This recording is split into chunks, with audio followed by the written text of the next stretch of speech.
Bitcoin is famous for one promise above all: nobody can create more than 21 million coins.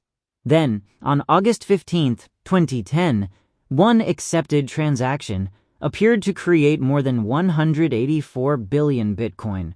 The transaction sent roughly 92 billion Bitcoin to one output, and roughly 92 billion more to another. That was nearly 9,000 times the supply Bitcoin was ever supposed to have, produced inside a single block. This was not a wallet display error. Old nodes had actually accepted the block as valid history. Hours later, that history was gone. To understand how, we have to watch one innocent-looking addition go wrong. Bitcoin was barely 20 months old. Its network, market, and developer community were all still tiny.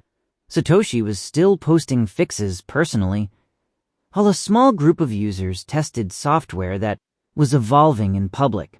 Inside the program, Bitcoin amounts were not stored as decimals. They were counted as whole Satoshis in signed 64-bit integers. A signed integer has a highest positive value, reach the end of its range, and there is nowhere higher to go. In ordinary unchecked arithmetic, adding beyond that limit can wrap the result around into the negative side. Bitcoin checked the outputs one by one, but the dangerous moment arrived when it added those outputs together. The crafted transaction began with an input worth just half a Bitcoin, an amount small enough to look completely ordinary. That input was the doorway. The exploit was hidden on the other side, in the values assigned to two outputs. The first output requested 92,233,720,368.54275808 Bitcoin, just below the signed integer ceiling when expressed in Satoshis. The second output requested exactly the same enormous amount, aimed at a different destination in the transaction. Each value was positive by itself. Neither looked like a negative number, so the earliest individual checks did not stop them. The validator still needed a total. That simple addition was where two legal-looking values became one impossible result. The program started an accumulator at 0, then added every transaction output to calculate the total value leaving. After the first output, the accumulator was enormous, but still inside the largest positive signed 64-bit value.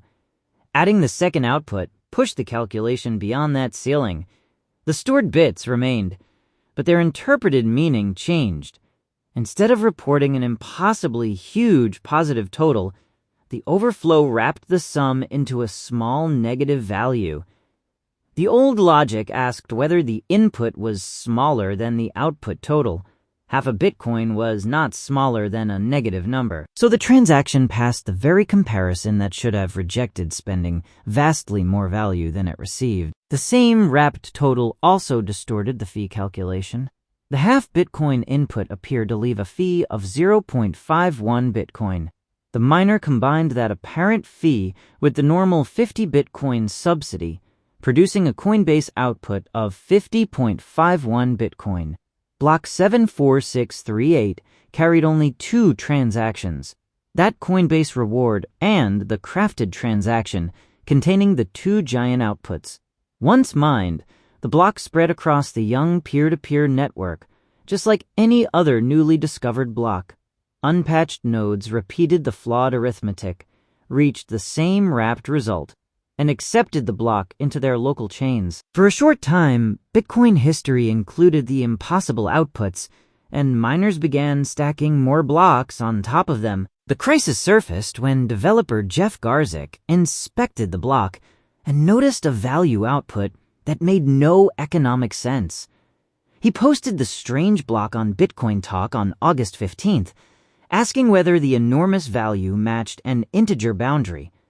Other users printed the block, traced its two outputs, and confirmed that their own software saw the same impossible transaction. Within minutes, participants recognized the telltale shape. Each output sat near the maximum positive signed integer, expressed as Bitcoin. A second forum thread carried the blunt subject line: "Overflow bug, serious.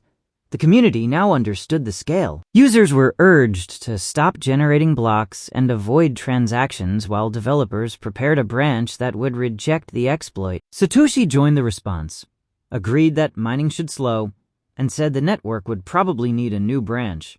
Every additional block on the bad branch increased the work the patch network would need to overtake it. Developers moved immediately. Satoshi announced that the first patch had been uploaded to source control as SVN Revision 132. Fresh binaries were built for users who could not compile the source themselves, turning a code fix into a network response. Satoshi released Bitcoin 0.3.10 with the block 74638 overflow patch and told users to upgrade. Forum timestamps suggest the exploit was noticed within roughly 90 minutes and a patch reached source control within about 5 hours. The repair added strict money range checks, so neither an individual output nor the running total could escape permitted bounds.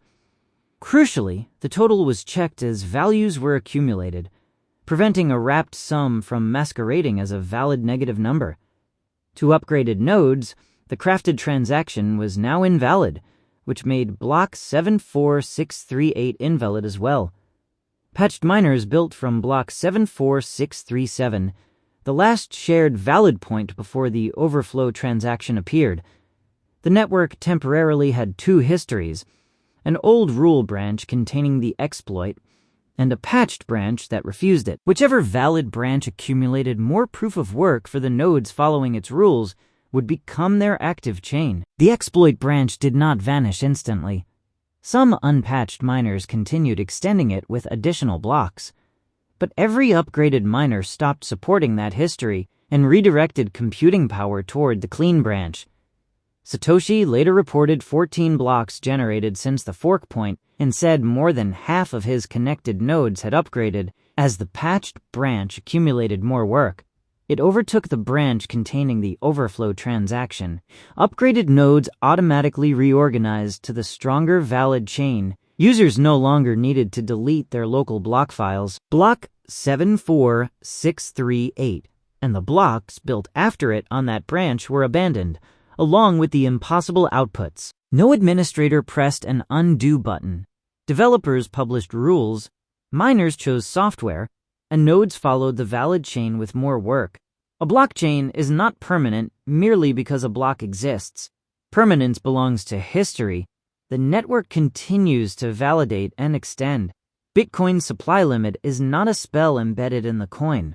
It is a rule enforced by every validating implementation. The same transparency that exposed the bug also made the response visible. Public evidence, public debate, public code, and public upgrades. We still do not know who crafted the transaction, but the record preserves is how quickly the community understood and contained it. Bitcoin survived not because its code was perfect, but because failure was detected, debated, patched, and rejected. Don't panic. Just watch. Subscribe.